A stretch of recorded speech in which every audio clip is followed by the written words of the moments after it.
Welcome to the Del Walmsley Radio Show. Listen and grow as Del questions the status quo, encourages you to think differently, and empowers you to make a better life. Get ready as Del challenges core beliefs, seeks the truth, and reveals the roadmap to the lifestyle you really want. And now your host, multi-millionaire, national award-winning investor, CEO and founder of Lifestyles Unlimited, Del Walmsley. Welcome to Del Walmsley Radio Show, where the hype ends and the help begins. I'm your host, Del Walmsley, and as always, we're working on your financial freedom. Well, my friend, somebody sent me an email today, actually yesterday, and it had an article in it. And I have to say that it's kind of sad.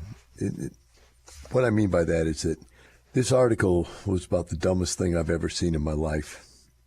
And it's a symptom of a larger problem of financial ignorance that's been created across this country. It's perpetuated by the people who are trying to sell you financial ideas that make them rich and not you. By people who want you to work for the rest of your life and not retire. These people out there are going to sell you a bill of goods that's just all wrong. Now, the problem is, like anything else in this world, if enough people tell you the same lie, you begin to believe it. Or so you should, they think, if everybody says the same thing. So you have to sort of think, well, if everybody tells you the same lie and or misrepresentation, if you don't like lie, or inaccurate factual position, if you don't like either of the other two, you would think that, well, that's pretty much a given. It's a fact. No, it's not a fact. It's an opinion. And in many cases, it's the opinion of an unsophisticated person that's living a life of quiet desperation. And whether they want you to live that same life of quiet desperation or if they're just ignorant that what they're trying to teach you or tell you, share with you, whichever form it came as, that they're dooming you to a life of quiet desperation. Get up every day, go to work.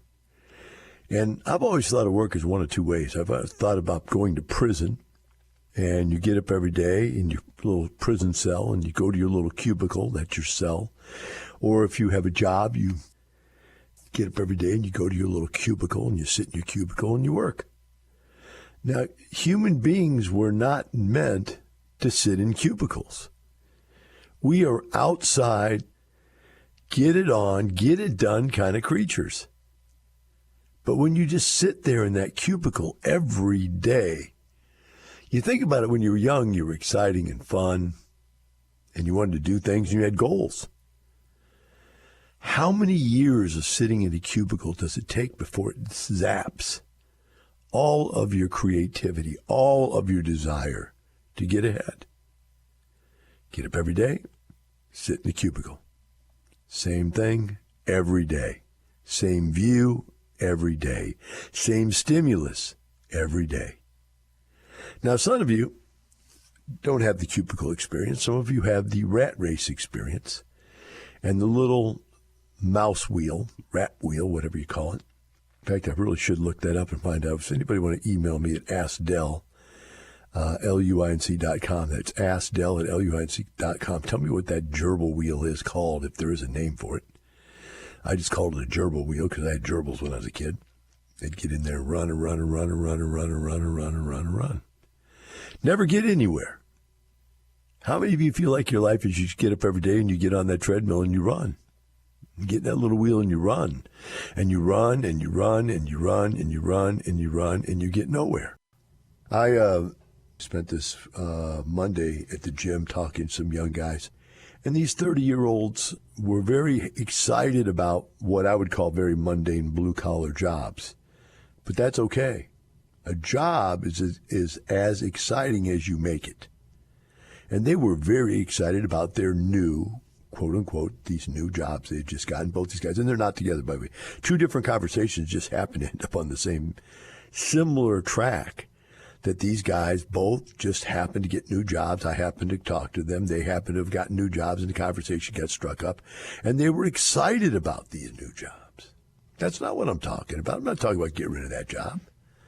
I'm talking about 25 years later. I'm talking about 10, 15 years. I've worked 12 years, 12 hours a day, 6 days a week.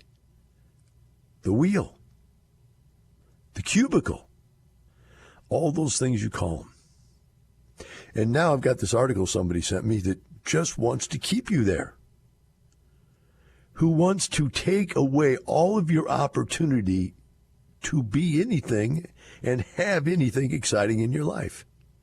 So this guy, well, before I give this story, I want to share this with you. You say, Del, you talk about some of the same stuff over and over again. I got to tell you a story about this preacher.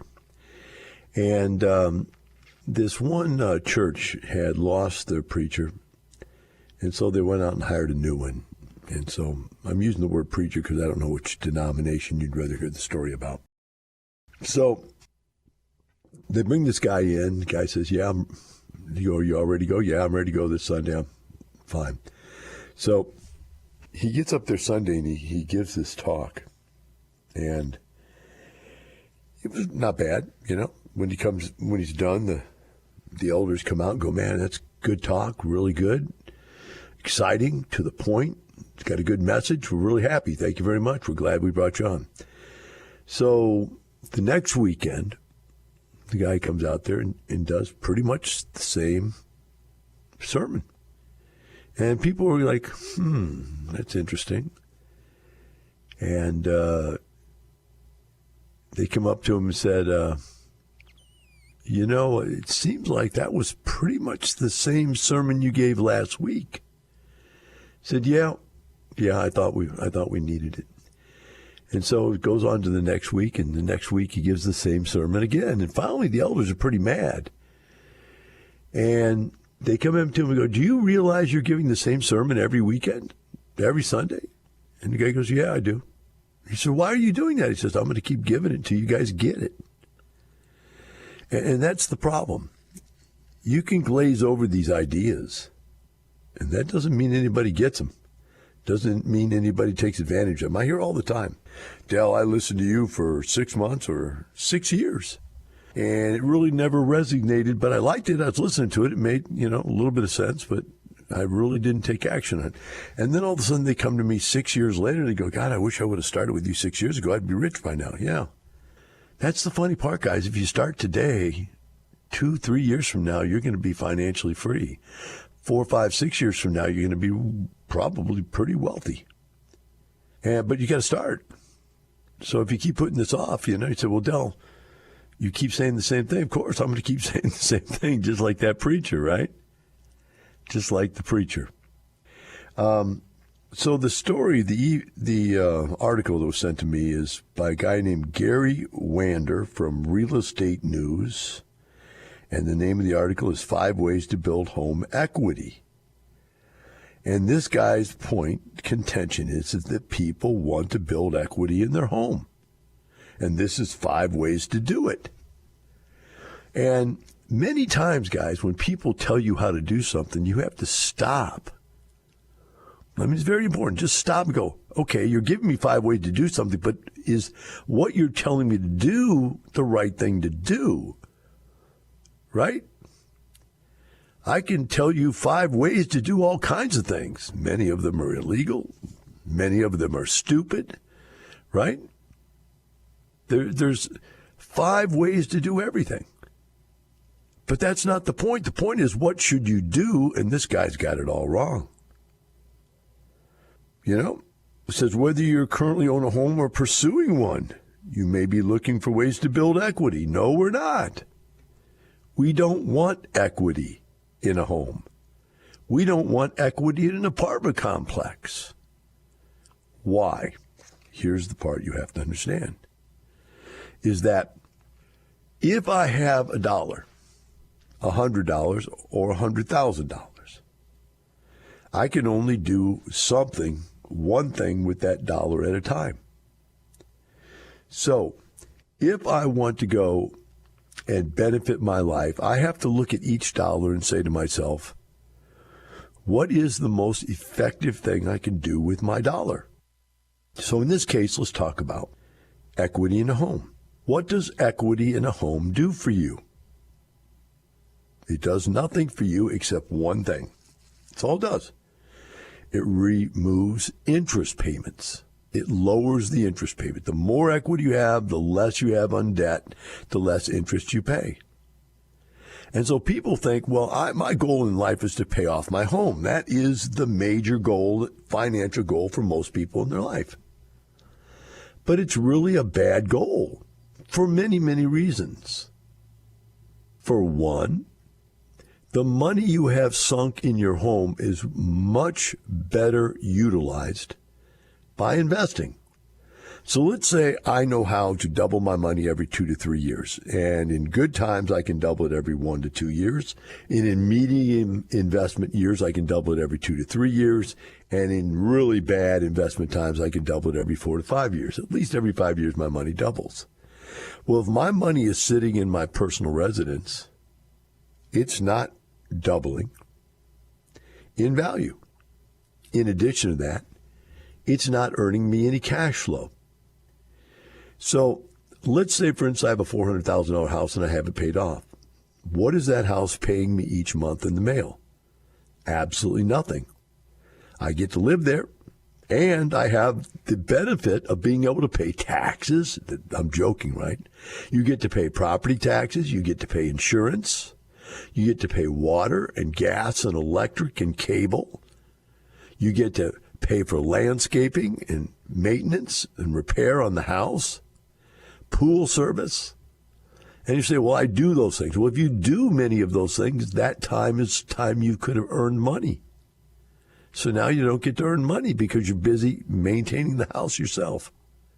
So now you're not only wasting your money, you're wasting your time on being a maintenance man, being a landscaper, being a grass mower. Right? You say, well, that's, I get relaxed. Yeah, of course you get relaxed because you're out of the cubicle.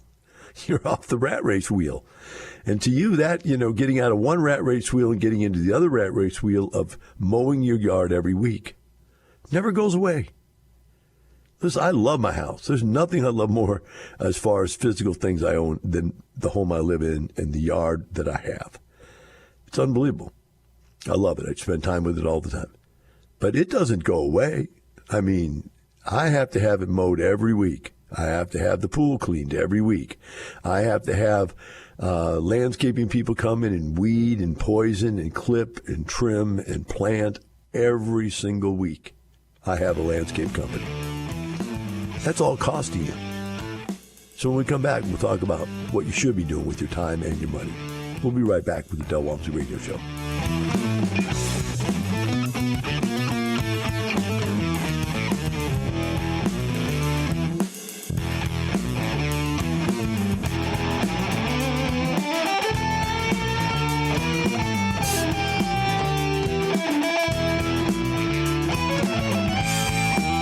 Teaching you with a roadmap to creating the lifestyle you really want. Keep listening. The Del Walmsley Radio Show returns in moments.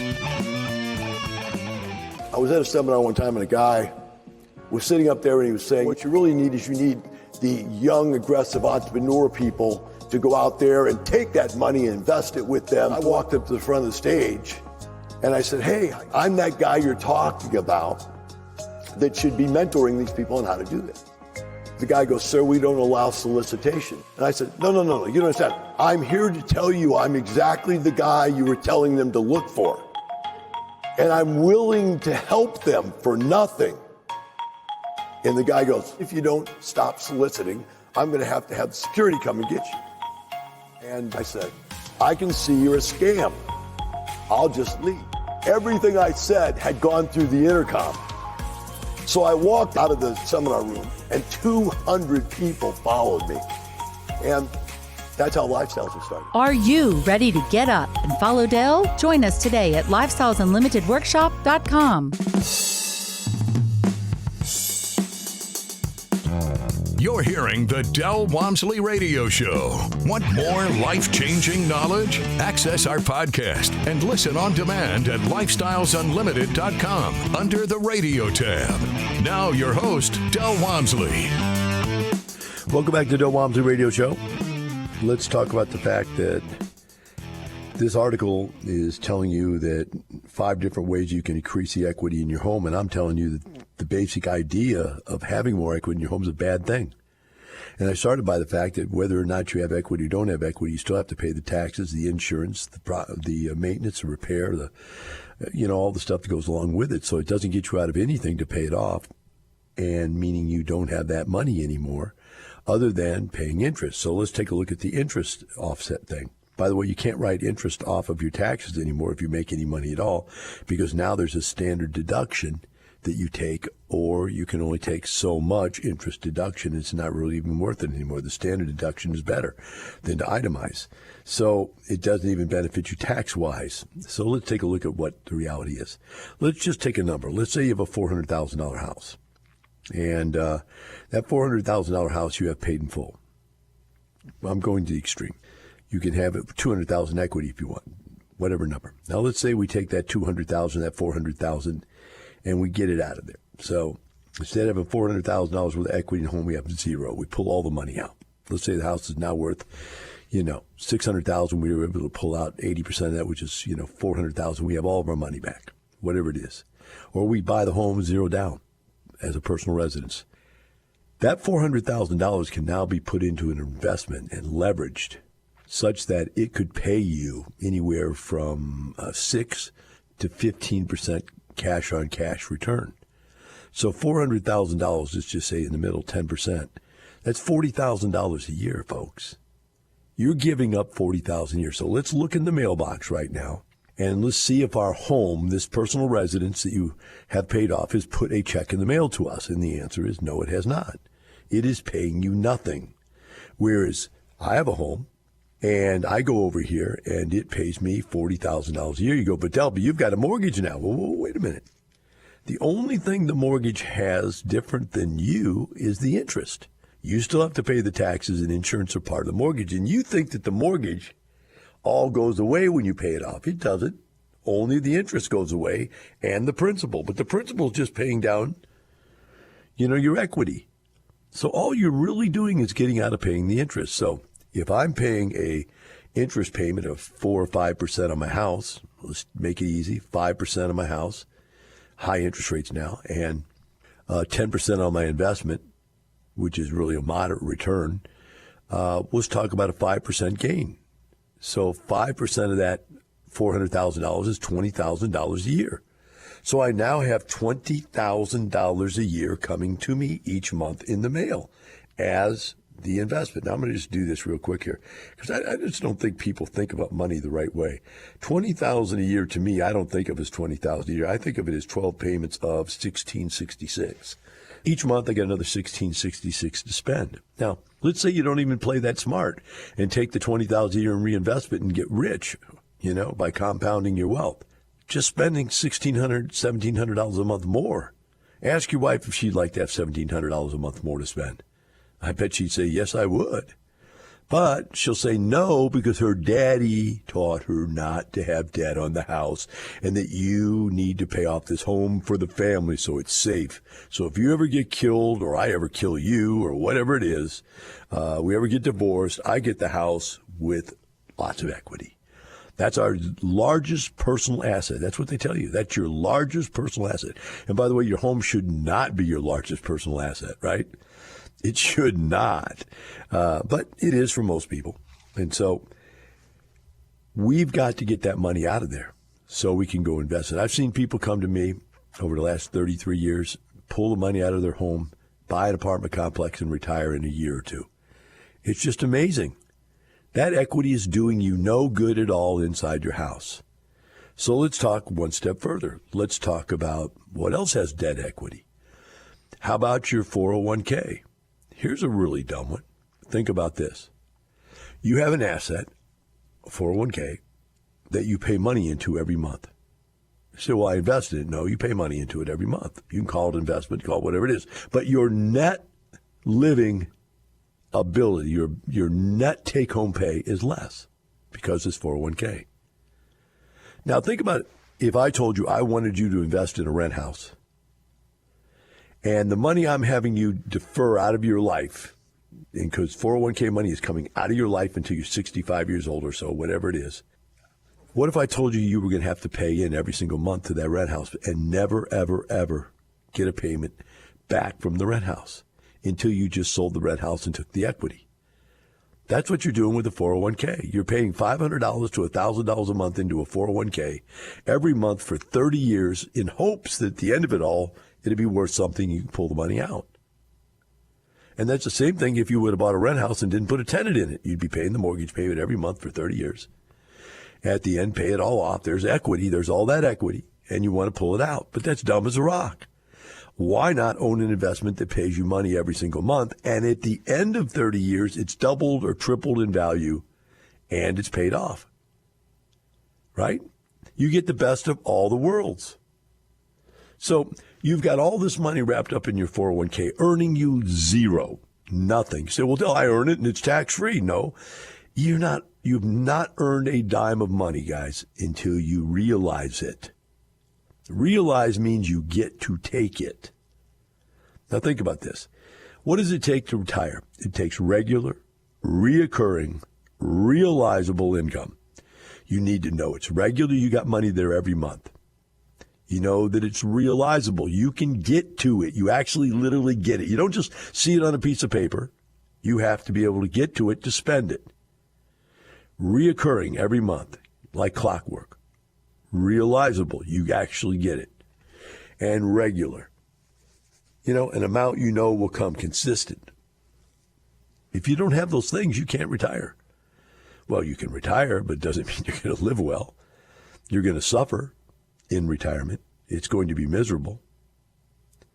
So you've got your 401ks not paying you money. You've got your IRA that's not paying you money.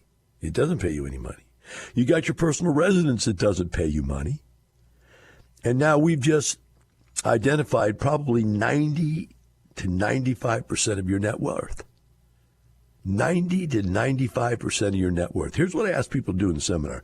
Say, add up all of your net worth. How much equity you have in your house, how much you have in your 401k, how much you have in your IRA, how much you have in your savings accounts, blah, blah, blah, blah. Then go back to your tax return and look up how much income you made passively last year. Not in your 401k because you didn't realize it. How much you actually got, you realized. Because your 401k, the number may get bigger on the piece of paper, and then it may get smaller next year. It's not realized. It's not real income yet until you take it. So you add up all that income, which most people's almost nothing. Some savings accounts maybe. Maybe a few distributions or dividends somewhere. Maybe you got some oil stocks that paid you some dividends. Now take all that and divide it by your net worth. And you know what we found? We have found that the average person, over 33 years of doing this experiment in our class, the average person makes less than 0.1%. So this article, we never really got into it. I'm just going to go ahead and share it with you because I think that, let's just make this point. I can prove to you that 50,000 clients later, 33 years later, we've proven the point that getting your money out of your personal residence is the right thing financially to do. We can prove it to you factually. We can prove it to you by example. We can prove it to you intellectually, right? The only reason you want to pay off your mortgage is fear, and fear is false evidence appearing real. It's an acronym. False evidence appearing real. What are you afraid of? You're afraid that if you lose your job, you won't be able to make your mortgage payment. Of course, you still have to pay your taxes, insurance, maintenance, repair, water, electric, and gas, which you don't think about, right? So the bottom line is that we're right financially. Now let's talk about just gut visceral reaction. Let's talk about what this guy put in his article. 5 ways you can have more equity. Let's see if these even make sense and feel right. Now, I'm not talking about all you guys out there that are completely stuck to the old ideas that your parents and your grandparents and your financial planners and all these guys gave to you. And by the way, that's why they're keeping you down. But they love us. They love to keep you where you are. Or they just don't understand themselves is probably more like it. So let's take a look at it. First way to have more equity is put a larger down payment down. There you go. That's just what you want to do. You just want to take all of your equity, your cash, your security blanket, your rainy day fund, take all of that money and throw it as a larger down payment. Does that really make sense? Do you feel better? Do you feel safer that you've used up all your liquid cash? To put down on a mortgage, you can't get the money back. If tomorrow you had a catastrophe and you have all that money down, how do you pay for the catastrophe? You don't. Number 2, make mortgage payments more often. Now, there's just a brilliant piece of insanity. I mean, you don't even like making a mortgage payment once a month. Now, this guy's going to tell you to make extra mortgage payments? Where does this guy get off? I mean, is this Gary Wander have even a brain? I don't know who the guy is. I'd love to meet him. I'd love to debate him. But do you believe this guy is telling you to make more mortgage payments? I don't even want to make the ones I make when I was paying a mortgage payment. The next one, consider a 15-year mortgage. Yeah, let's get a 15-year mortgage so that we are paying a larger mortgage payment, just what we need in our life. Let's make our budget even tighter so we can't afford things that we want and need. In fact, so we can't afford to save any money. And if we can't save any money, we can't get wealthy. And we can't retire. Right? Number 4, invest in home improvements and remodeling projects. I don't even get that one. Oh, I guess if you improve your home, then your equity goes up because the house is worth more. So let's spend a whole lot of money to fix this house up that we're not going to get back until someday when we decide to sell. Same reason why you wouldn't want to spend it. Now, you might want to do that simply on a consumption basis.